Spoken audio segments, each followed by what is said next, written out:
welcome back once again to the Withlacoochee River Railroad and the Withlacoochee River Report. Do we have anything to talk about this week? Well, there's little things in the news like riots and things like that going on. So let's follow me through the intro and we'll talk about it when we get back.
Well, you know, I do truly love. I am hooked on these Menards F units. I really like them. They act up a little bit once in a while, but I really like them. It's too bad that they're not the proper length for a standard F unit. But that's okay, I guess. They're only 4 feet longer, so that's the right length for a scale F unit if you're modeling an FP7. And even though the Santa Fe never had them,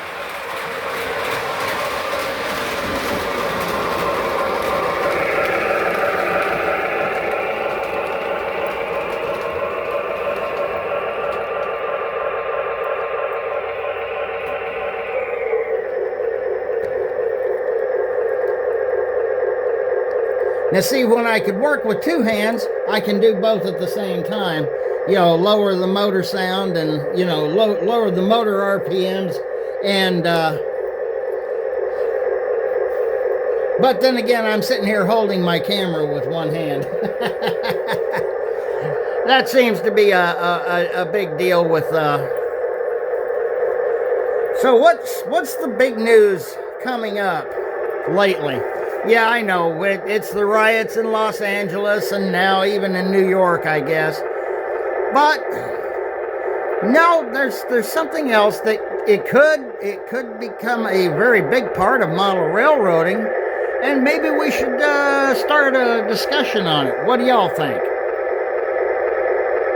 Well, let's figure that out, shall we? Well, here we are yet again in Withlacoochee Riverland, and we're conjuring up some ideas. What about AI? Now, for those of you that are a little concerned about artificial intelligence, you know, artificial intelligence in its rawest, most basic form goes all the way back to the invention of the computer. Because the very first computers were artificial intelligence.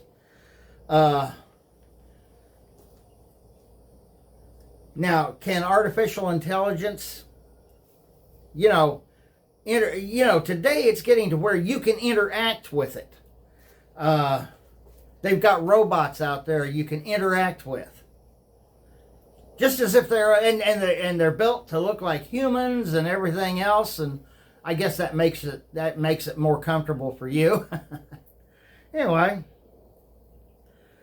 but has AI been in model railroading for very long? Well, I'd say the very earliest. Now, Astrac was the very earliest of the command control systems that I know of that we had in model railroading, and that was back in the that takes quite a bit of research. That goes back to a time when you're talking the late 1950s, early 1960s. Good grief, walk around throttles weren't even a thing. I mean, they were a thing. They talked about them, but boy, the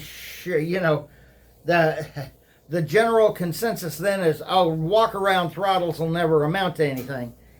Yeah, okay, well, it wasn't but a few years later, walk around throttles became the in thing, And I remember when, now I hadn't heard about any command control systems of any kind until about 1980, 81. And you started hearing about, talk about things like CTC 16. Do you remember that? That was the first exposure I got to it. And, then of course, right about that time, Model Railroader magazine ran that long consensus on how to build building a CTC 16 system. Well, that wasn't really AI. That was just a matter of inputs and results. Which, let's face it, even the earliest AI was mostly the result of inputs and outputs. Now, I'd say the very first time that model railroading started dealing with AI was when they started bringing out digital command control. And you had the ability to, because there you were actually working with a computer system. Your digital command control was a computer system. And so, and then when they added sound, of course, that just enhanced everything. And they were trying to do it analog as early as the early 1980s. I remember going to Caboose Hobbies when I was still living in Denver at the time, and they had the Keller Engineering system on display. They had several items on display. Everything was proprietary then. So if it was CTC 16, you had to have a CTC 16 system to run it. If everything was Keller Engineering, everything on the railroad had to be Keller Engineering. I don't remember what they called theirs. And then there was Dynatrol, Power Systems Incorporated's Dynatrol, if you remember that. David Barrow ran that on his Cat Mountain in Santa Fe. And I had the pleasure of running that. And of course, you got to realize that was in Austin, Texas. Austin is a high-tech hub of activity, so you had a lot of guys there that had a lot of computer knowledge, and so they were taking and basically computerizing the Cat Mountain in Santa Fe, much like what the late Laurel Joyner was doing on his layout down in San Antonio. They were computerizing the Great Southern about that time. Layouts were still pretty much put in blocks in those days, and they are now too, but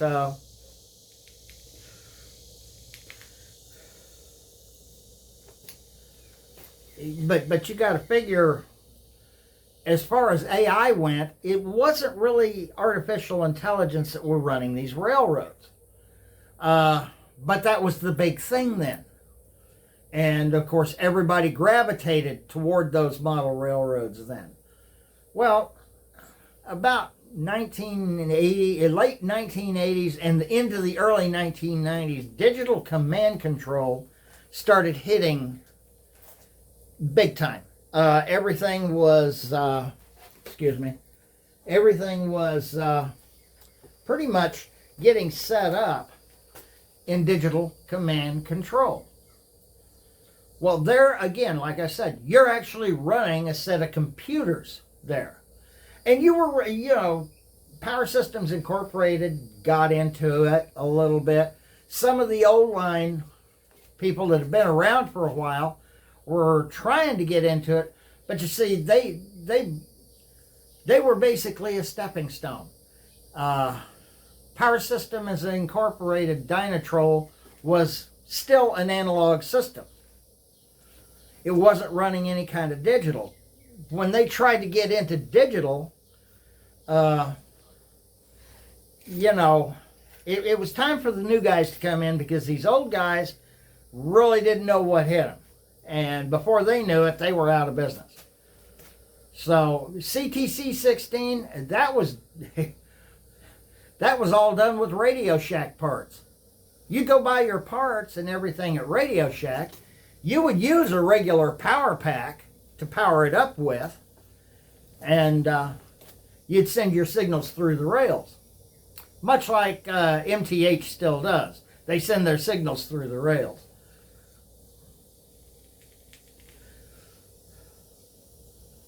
Whereas Lionel, of course, was starting to get into, of course, Bluetooth hadn't been invented yet then, but then along came Digitrax and Soundtrax and a few others as the 90s progressed. And then it got to where they started making smaller and smaller, receivers or decoders, as they call them. And the next thing you knew, you had every sound under the sun in those N-scale engines. At HO, you had plenty of room. One of the things, though, that you had to be sure of was you were running a CAN motor. But by the early 2000s, Lionel had their TMCC going very strong. Now, TMCC is also basically AI. Let me explain something to you about AI. If you use a cell phone, if you're using any kind of a computer, if you're using a tablet or a laptop or anything of that nature, you're already dealing with AI. So it's nothing new in that respect. It's been around a while. The only difference is today it's becoming such a powerful tool, and that's what it is a tool. A tool that maybe could help us with our sound systems and decoders on our engines. Maybe, do you think AI could possibly teach you how to make your own version of a Bluenami decoder and even set up your own app to run it with? Wouldn't that be something?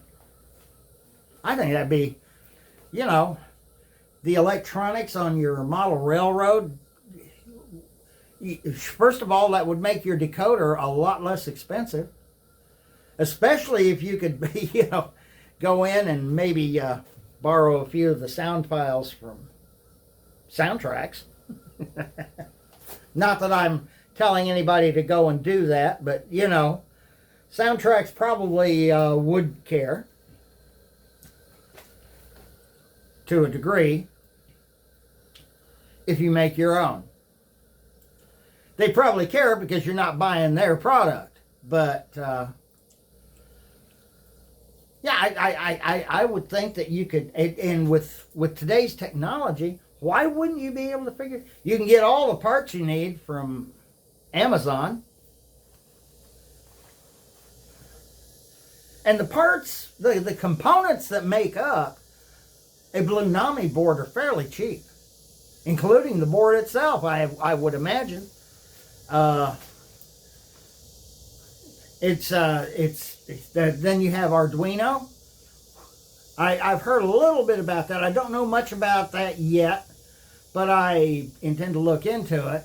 Arduino is another form of artificial intelligence, or another, let's put it this way, division of artificial intelligence. So with an Arduino board, you could sit there and still build yourself a decoder of your own for both sound, and probably for both sound and operation. So, taking all of that into account, it's something to think about, because I think AI is going to be a great enhancement to model railroading. Now, of course, we've got things happening in the world right now, which could also very much affect our model railroading hobby. You know, in the Bible, Jesus told us that in the last days you would hear wars and rumors of wars, and you know, certain things would be going on, and it appears that we're kind of getting into those, you know, latter days. Okay, let's face it, we're in those latter days. So, you know, with stuff starting to go on all over the world, that could greatly affect our model railroading hobby, as far as stuff getting produced, as far as things that we need. Not, you know, let's face it, back in the late 1990s, early 2000s, our O-scale manufacturers, for the most part, couldn't get to China fast enough. Lionel could not get to China fast enough. MTH was already there. So was Atlas O. They were all already in China. And then, of course, along comes Atlas O buying up, they bought up the old Red Caboose O-scale line.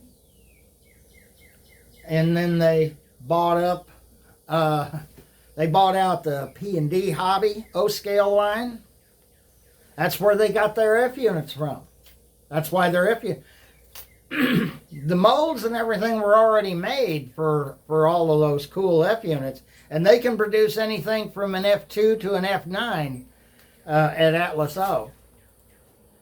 They own the molds that, you know, our friends at P&D Hobby, you know, had already paid for, had already made.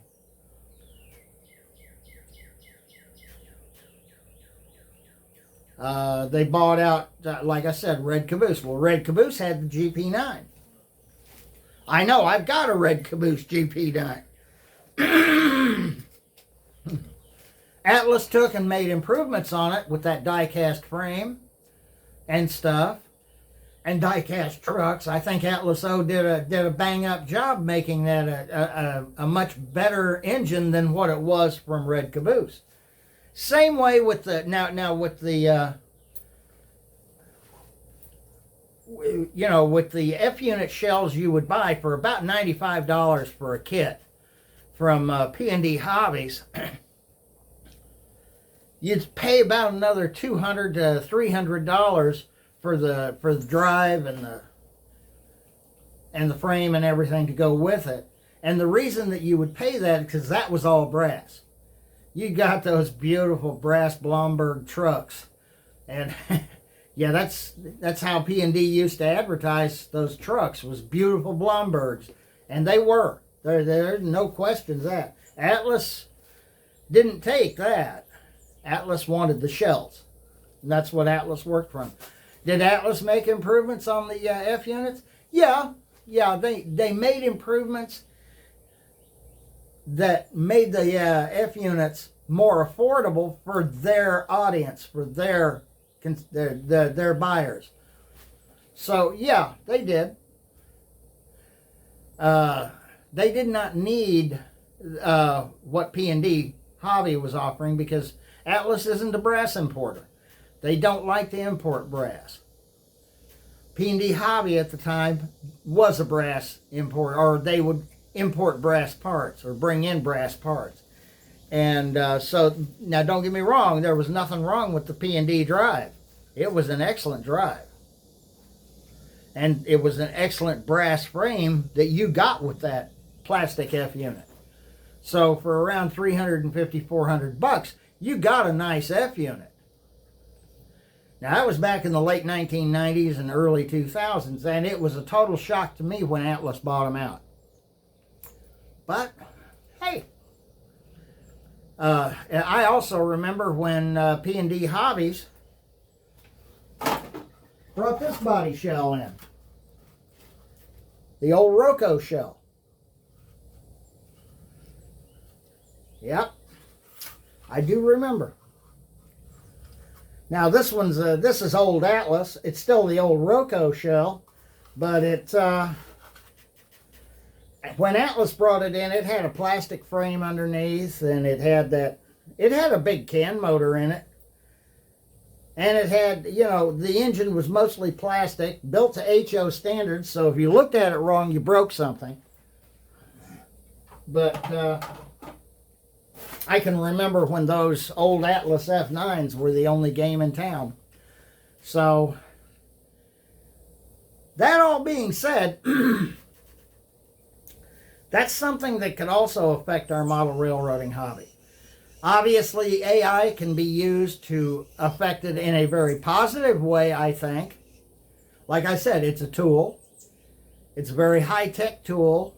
It's a very powerful tool. And you can go out and experiment and play with it even now on certain things. And I think that it would be a wonderful thing to be able to just do your own stuff without having to resort to having to go to a manufacturer that wants more money than you've got, if you get my drift. Oh, don't get me wrong. I have nothing against soundtracks or their Blue Nami decoders or anything like that. I just can't afford them. Also, in the news,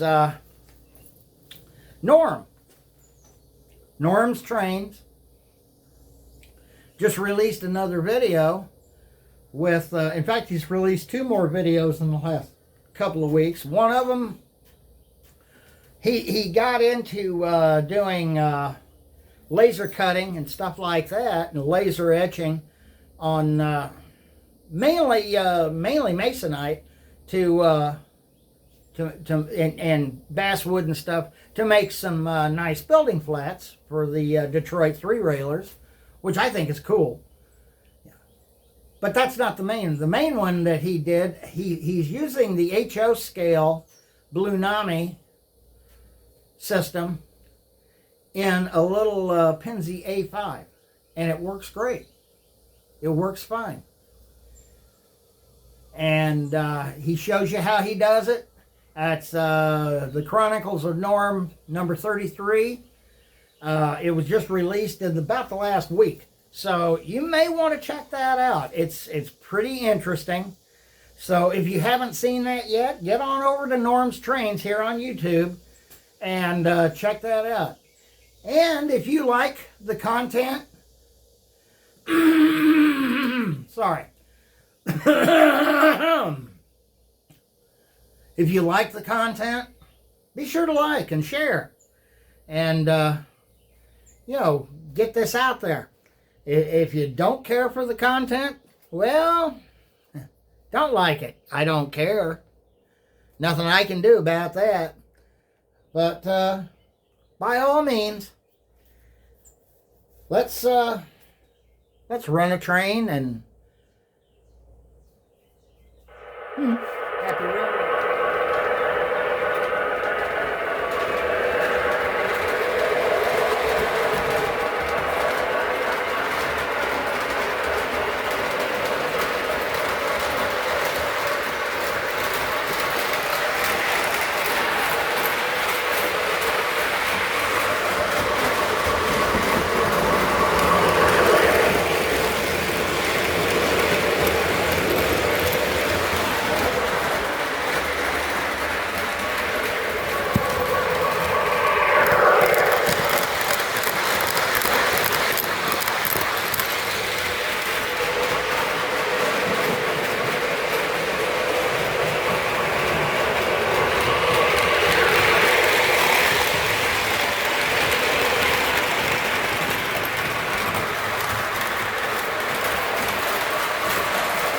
Till next time. Happy railroading.